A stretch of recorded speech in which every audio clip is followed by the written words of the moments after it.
Hello বন্ধুরা, train সাপের মতো লম্বা একটি বাহন যেটি দিয়ে যাত্রী এবং পণ্য পরিবহন করা হয়।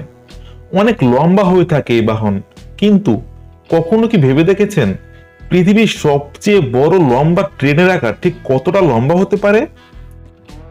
আমরা আমাদের আগের পর্বগুলিতে জেনেছি পৃথিবীর সবচেয়ে বড় যাত্রীবাহী বিমান এয়ারবাস A380, সবচেয়ে বড় এবং গভীর সামুদ্রিক গর্ত ড্রাগন হোল, সবচেয়ে বড় যাত্রীবাহী জাহাজ সিম্ফনি অফ দি সিজ এবং বিশ্বের সবচেয়ে বড় মরুভূমি সাহারা।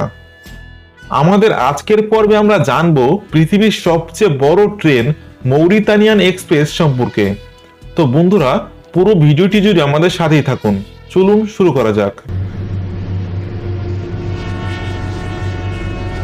পৃথিবীর সবচেয়ে বড় মরুভূমি সাহারা আফ্রিকার বেশ কয়েকটি দেশ জুড়ে বিস্তৃত। এই অঞ্চলের বাসিন্দাদের যোগাযোগের জন্য আধুনিক মাধ্যমগুলোর মধ্যে অন্যতম বাহন হচ্ছে ট্রেন। প্রায় 2.5 কিলোমিটার দীর্ঘ মৌরিতানিয়ান এক্সপ্রেস নামের এই ট্রেনটিতে চড়লে এক টিকিটেই ঘুরে বেড়ানো যাবে পুরো সাহারা মরুভূমি। 1963 সালে মৌরিতানিয়ার দ্বিতীয় বন্দর শহর নোয়াদিবোর লৌহখনি থেকে লোহা নিয়ে সাহারা পাড়ি দেওয়ার উদ্দেশ্যে এই ট্রেনটির যাত্রা শুরু হয়। শুরুতে ট্রেনটিতে 3টি পেট্রোল চালিত লোকোমোটিভ থাকলেও ক্রমে এর সংখ্যা বাড়তে থাকে, কিন্তু রাজনৈতিক ও যান্ত্রিক ত্রুটির কারণে 2009 সালের দিকে ট্রেনটি বন্ধ করে দেওয়া হয়। পরে চলতি বছর জানুয়ারিতে আবারও ফের চালু হয় এই ট্রেনটি প্রতিদিন 200টির বেশি বগি নিয়ে চলাচল করে। ট্রেন ভর্তি থাকা লোহা বিভিন্ন স্টেশনে নামিয়ে দেওয়া এর লক্ষ্য। এরই মাঝে সাহারার স্থানীয় বাসিন্দারা চলন্ত মৌরিতানিয়া এক্সপ্রেসে উঠে যায় তাদের কাঙ্ক্ষিত স্থানে যাওয়ার জন্য। তবে এর জন্য অবশ্য যাত্রীদের কোনো টিকিট বা অর্থ দিতে হয় না। কিন্তু সাহারার তীব্র গরমের মধ্যে যাত্রী পরিবহনের উপযোগী নয় এই ট্রেনটি, কারণ 704 কিলোমিটার রাস্তা এই ট্রেনে ঘুরে যেতে সময় লাগে প্রায় 20 ঘন্টা। আর এজন্যই একে বিশ্বের সবচেয়ে দীর্ঘ মালবাহী ট্রেন বলা হয়।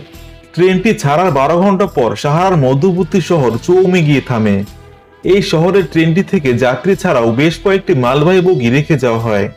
অন্যান্য স্টেশনে ট্রেনটি অল্প সময়ের জন্য থামলেও চৌমে গিয়ে 1 ঘন্টা বেশি সময় থাকে মৌরিতানিয়া এক্সপ্রেস। এছাড়াও পুরো পথে রয়েছে বেশ কয়েকটি পুলিশি তল্লাশি চৌকি। কিন্তু মজার বিষয় হলো, এই তল্লাশি চৌকিগুলোতে ট্রেন না থামিয়ে গতি মনহর করে দেওয়া হয়। এই ধীরগতির মধ্যে পুলিশ ট্রেনে উঠে তল্লাশি চালিয়ে আবার নেমে যায়। মাইকেল হুনিয়েজ নামের একজন আলোকচিত্রী এই ট্রেনটিকে নিয়ে একটি তথ্যচিত্র নির্মাণ করেছিলেন। তার দেয়া তথ্য মতে ট্রেনটিতে করে প্রতিদিন 16,000 টন লোহা নিয়ে যাওয়া হয়। মৌরিতানিয়ার অনেক অঞ্চলের মানুষের জীবিকা পুরোপুরি নির্ভর করে ট্রেনটি থেকে আসা লোহা থেকে।